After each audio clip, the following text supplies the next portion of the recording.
A cada segunda, a igreja vai nos orientando nessa primeira parte, sobretudo da missa,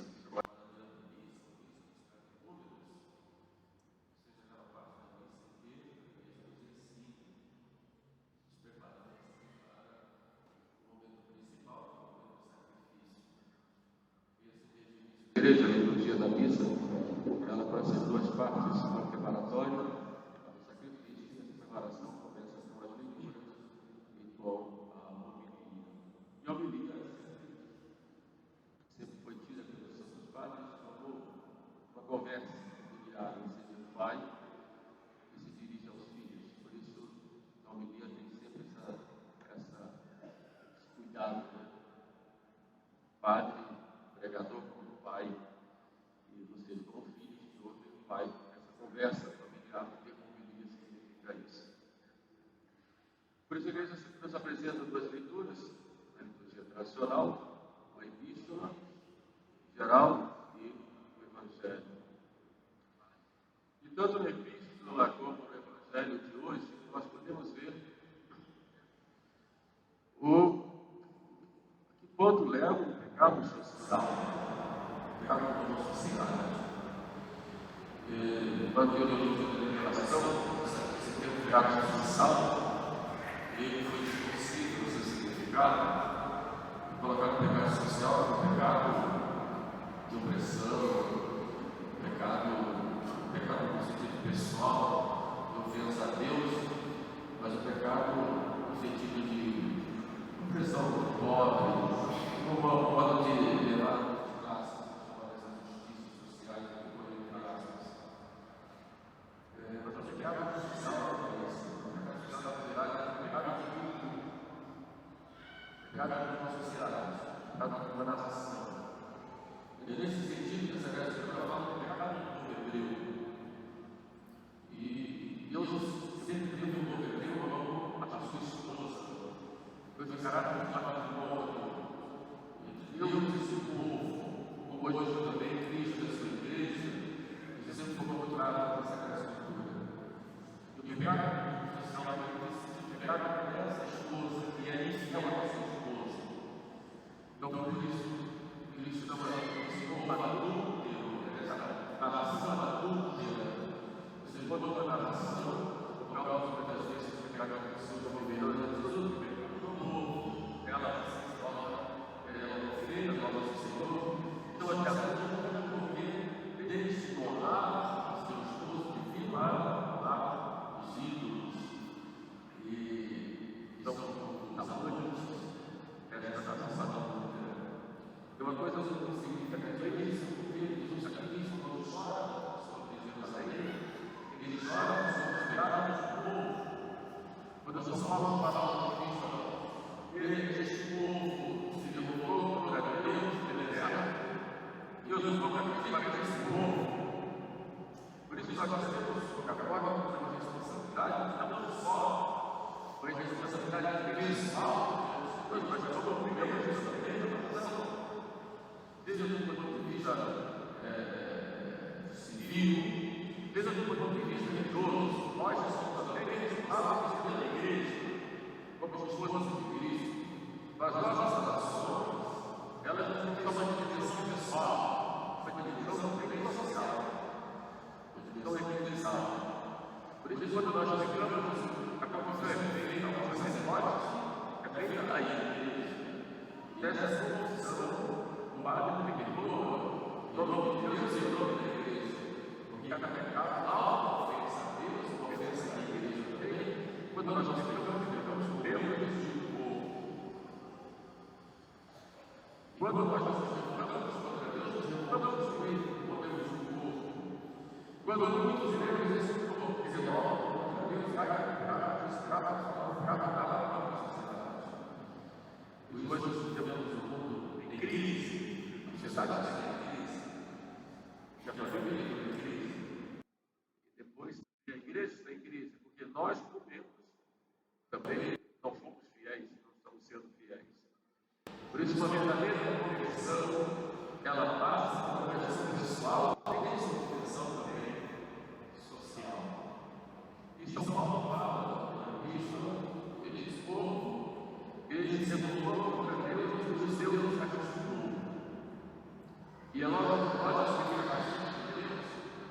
ordenado diretamente pela natureza geral, mas se Deus permite, transformou a nossa permissão em permite, Deus fala dos homens, por sua livre escolha, mas uns aos outros.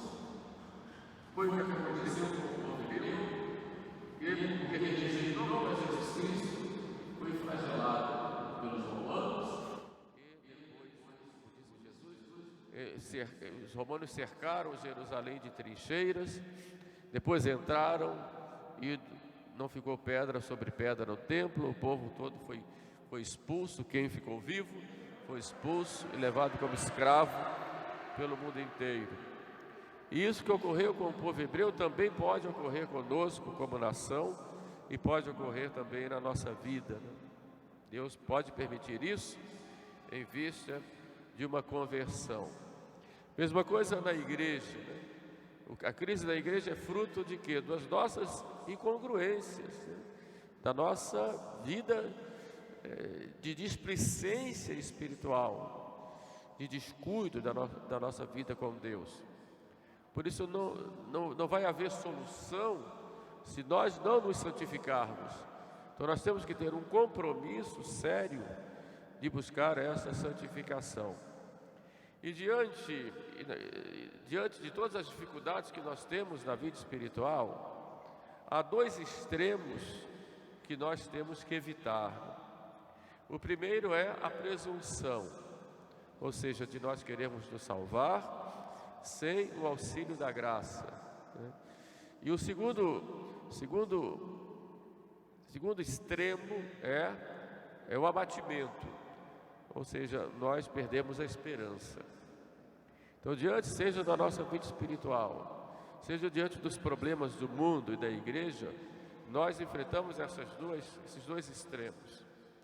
Ou vamos querer resolver as coisas por nós mesmos, sem o auxílio da graça, achando que a solução está nas nossas mãos, e só nas nossas mãos, ou pelo contrário, vamos cair no pessimismo, dizendo, não tem mais jeito, tudo está perdido, e eu também estou perdido. Então vamos ver o primeiro ponto. Primeiro, o pecado da presunção. Quando o demônio tentou Jesus, ele disse para Jesus, levando ao pináculo do templo, lança-te daqui abaixo, porque virão os anjos e te socorrerão para não cairdes, para não tropeçardes em nenhuma pedra. E a resposta de Jesus foi bem clara: não tentarás o Senhor teu Deus. A presunção é, pois, uma tentação a Deus, de nós queremos nos expor às ocasiões de pecado, achando que aquilo não nos atinge, isso não me faz mal, eu sei até onde eu posso ir, eu sei o que eu posso falar, o que eu não posso falar, eu tenho condição de tal coisa, e assim, por causa do nosso orgulho e de uma certa vaidade espiritual, nós terminamos nos expondo às ocasiões de pecado, descuidando das nossas ações, das nossas palavras, e aí sim vem a nossa queda. A presunção, ela, na realidade, coloca a pessoa, achando que a pessoa vai se salvar pelos seus próprios merecimentos, sem o auxílio da graça. E é um perigo muito grande, porque a salvação não está dentro de nós. A salvação vem de Deus. Sem mim nada podeis fazer.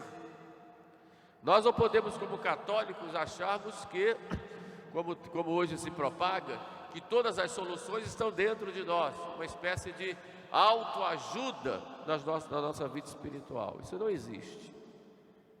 É claro, Deus que te criou sem ti, não te salvará sem ti, como disse Santo Agostinho. Nós temos que colaborar com a graça, tirando os obstáculos para que ela haja, e temos que fazer a nossa parte.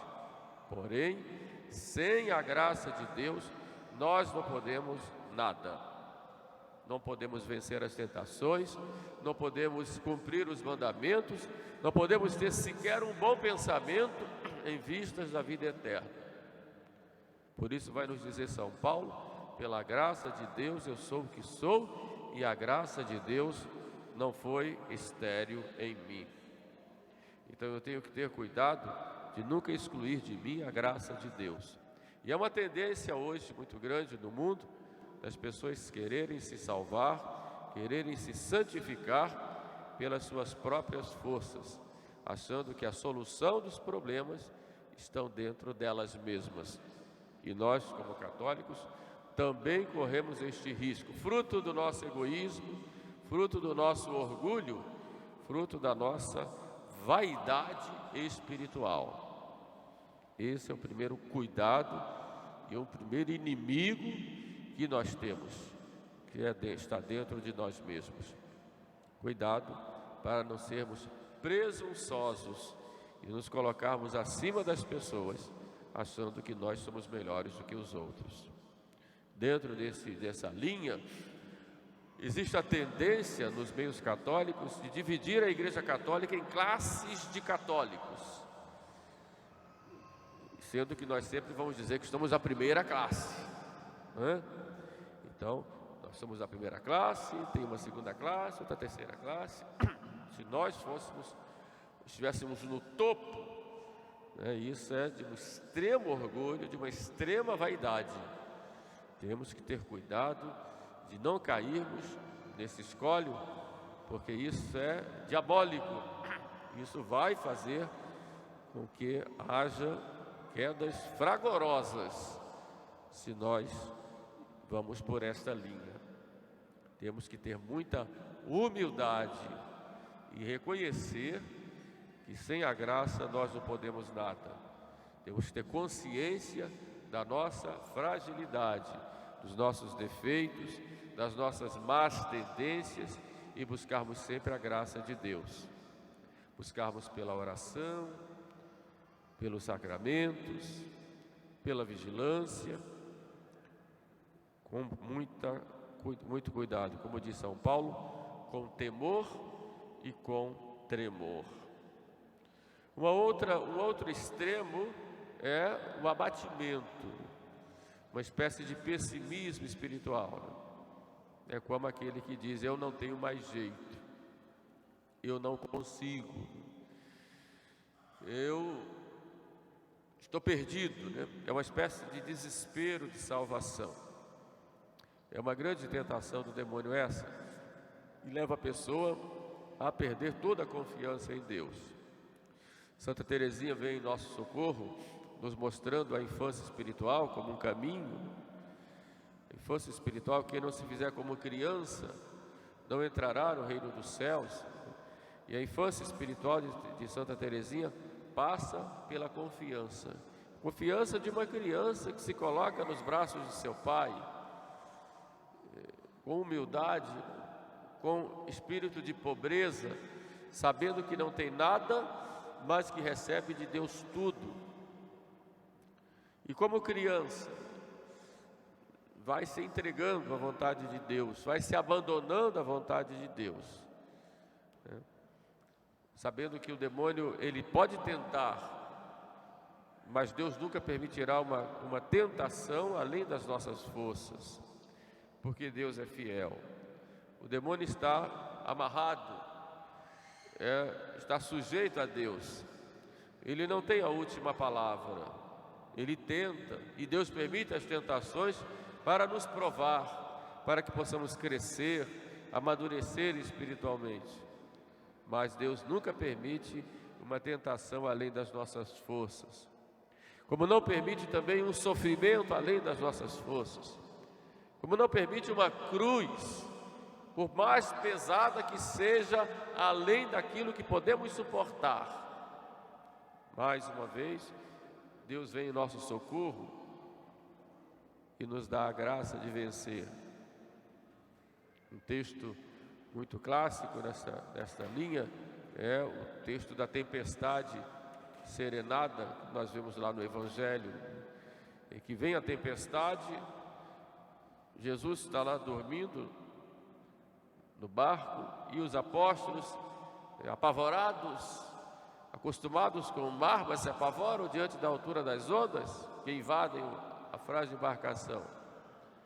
Então acordam Jesus e vão a Jesus e dizem: mestre, não vês que perecemos? E Jesus se levanta e diz: por que temeis, homens de pouca fé? Eu estou aqui. Então na nossa vida acontece isso muitas vezes, em que tudo parece que está escuro, parece que a tempestade não vai passar. E a impressão que dá, e muitos podem até achar isso, que Deus não está olhando, ou que Deus está dormindo. Não. Deus nos prova e permite que as coisas aconteçam de modo até muito natural. E Deus nos prova, mas Ele está sempre atento às nossas súplicas, sempre olhando para nós como Pai. Pode um pai querer o mal do seu filho? Pergunta a Sagrada Escritura. Pode um pai? E Jesus nos chama a atenção: se um filho pede um pão, o pai não dá uma pedra. Se pede um peixe, não dá um escorpião. E se vós, homens pecadores, não tendes coragem de fazer o mal ao filho, muito menos o Pai do céu. Então temos que ter essa confiança, sabendo que Deus cuida de nós. Mas está difícil, Padre, eu não consigo vencer essa tentação. Reze, faça a sua parte, implore a misericórdia de Deus. Está difícil, reze, evite as ocasiões, procure receber os sacramentos. Temos que confiar na graça de Deus e lutar. Você tem feito penitência, tem feito sacrifícios. Deus cuida de nós, Deus não nos desampara. O Evangelho vai nos mostrar Jesus chorando sobre Jerusalém. Imagine o que é Jesus chorar, né? Vocês já imaginaram se encontrarem com Jesus na rua e forem falar com Ele e olhar para Ele, Ele está chorando? É de tocar o coração da gente. Mas por que Jesus chora sobre aquele povo de Israel? Chora porque aquele povo desobedece, aquele povo não quis acolhê-lo, não quis acolher aquele único que traz a paz. Mas chora sobretudo sobre a corrupção daquele povo. Aí eu quero fazer uma distinção e vou já dar umas pinceladas nessa homilia, e depois gostaria de desenvolver com vocês a diferença entre pecado e corrupção, que vale a pena uma reflexão maior, mais profunda. O pecado é uma desobediência a Deus. Averso Deus, converso criatura, como diz Santo Tomás, né? Deixo Deus e me converto à criatura. Todo pecado há, no certo sentido, um abandono de Deus e uma idolatria, até a nós mesmos, muitas vezes. Mas o pecado é fruto da fraqueza. Eu me proponho e não consegui, ou me deixei levar por aquele momento e eu caí, mesmo que tenha sido repetido. Isto é o pecado. A corrupção vai além disso. Nem todo pecado é corrupção, mas toda corrupção pode ser fruto de pecados que levaram a repetições tais em que a pessoa não se propõe a pedir perdão.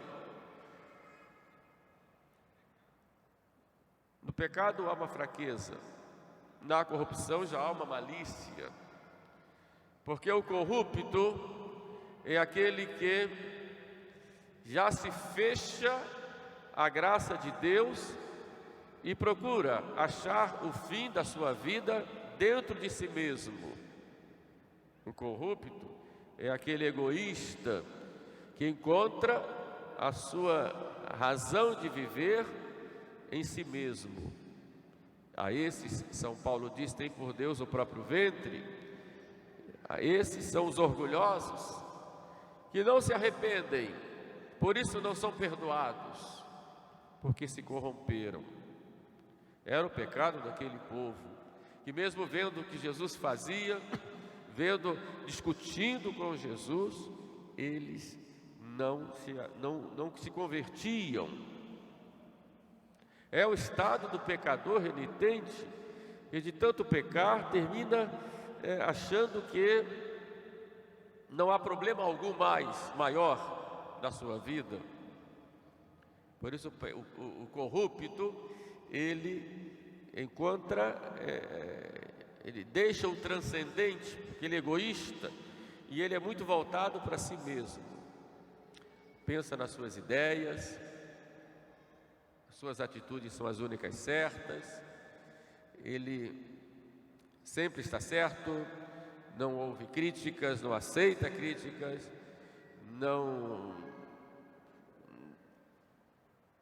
sempre se coloca como o melhor. É um orgulhoso, tem o fim em si mesmo. O corrupto é um pecador dissimulado, que procura sempre justificar o seu estado de pecado, contrapondo aquilo que ele diz que são virtudes, mas no fundo, é um vaidoso e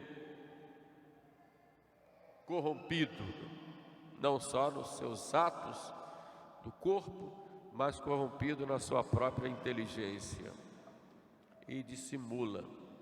E nós vemos tantos corruptos hoje no mundo e também na igreja, pessoas que simplesmente vivem um estado de miséria moral e intelectual, mas procuram dissimular com aparência de bem ou tentando justificar sua má vida, suas más ideias, colocando uma cortina de fumaça, procurando mostrar que tem em si coisas boas.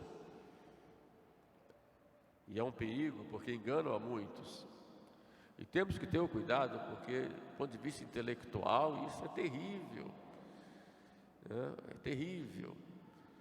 E interessante que o corrupto ou dissimulado, ele procura sempre apresentar uma aparência de bem, mas por trás tem um mal. E sempre exagera nas suas posições. E quanto mais exagerada e quanto mais for pior a situação, para ele é melhor, porque ele vai sempre se sair como o melhor. Assim é o corrupto. A sua visão da realidade não é real, perdoe a redundância, é sempre exagerada. E é ele sempre quem tem a solução de tudo. Por isso a terceira característica do corrupto é que ele julga a todos, está sempre acima de todos, tem a solução para tudo e está sempre acima. E vai sempre encontrar defeitos nos outros. Ele é que não tem, ou se tem, justifica, mas ele sempre julga, passa a todos no seu crivo, ninguém escapa, ninguém, desde o primeiro ao último homem.